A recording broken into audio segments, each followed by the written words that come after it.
dysfunctional vat. This is a ground lug for a solar panel. Let me take this apart and let's look at the individual parts. This is the screw that attaches the base plate and the flat nut to the panel. In between we have this thin stainless steel, and although I don't know if you can see it, there are itty bitty little teeth here, here, here, and on the back side there.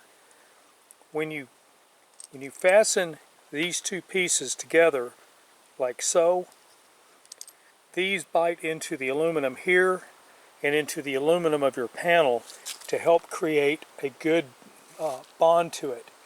Some panels have a little protective coating on them. I don't know that that's universally true for all of them, but this will guarantee that your panel, should it be hit by lightning, will have a path to ground. As we come over here, we have the slot where you would put your ground cable. Although I can't speak to this being correct, it may take up to a number 4 copper. I'll be running a number 10 on this particular panel. It's a small panel.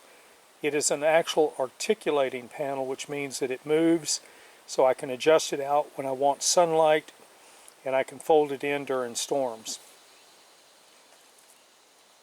The installation of this is pretty straightforward.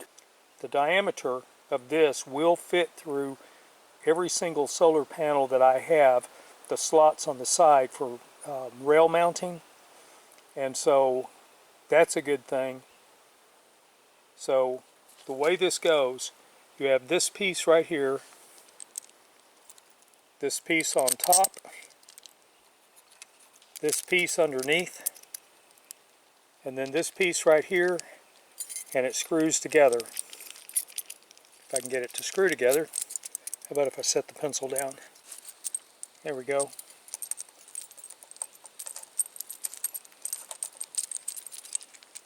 And so the panel fits right here, and then this is tightened up against it. Hope that helps. Dysfunctional vat out.